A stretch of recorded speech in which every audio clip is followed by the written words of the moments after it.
बहुत समय पहले की बात है। एक राजा को उपहार में किसी ने बाज के 2 बच्चे भेंट किए। वे बड़ी ही अच्छी नस्ल के थे और राजा ने कभी इससे पहले इतने शानदार बाज नहीं देखे थे। राजा ने उनकी देखभाल के लिए एक अनुभवी आदमी को नियुक्त कर दिया। जब कुछ महीने बीत गए तो राजा ने बाजों को देखने का मन बनाया और उस जगह पहुंच गए जहां उन्हें पाला जा रहा था। राजा ने देखा कि दोनों बाज काफी बड़े हो चुके थे और अब पहले से भी शानदार लग रहे थे। राजा ने बाजों की देखभाल कर रहे आदमी से कहा, मैं इनकी उड़ान देखना चाहता हूँ, तुम इन्हें उड़ने का इशारा करो। आदमी ने ऐसा ही किया।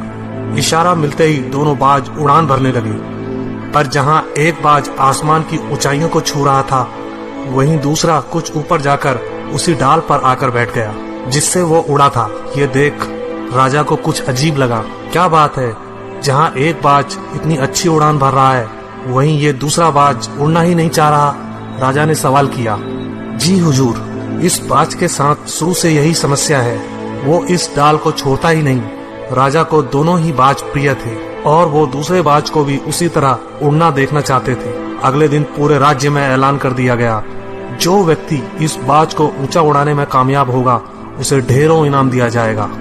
फिर क्या था, एक से एक विद्वान आए और बाज को उड़ाने का प्रयास करने लगे, पर हफ्तों बीत जाने के बाद भी बाज का वही हाल था।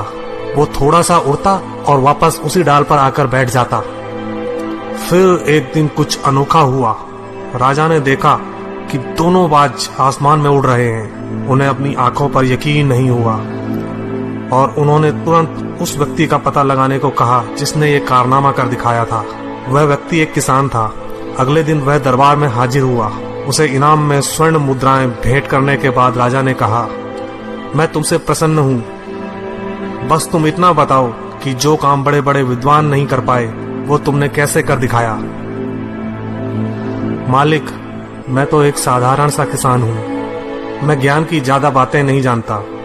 मैंने तो बस वो डाल काट दी जिस पर बैठने का बाज आदी हो चुका था, और जब वो डाल ही नहीं रही तो वो भी अपने साथी के साथ ऊपर उड़ने लगा।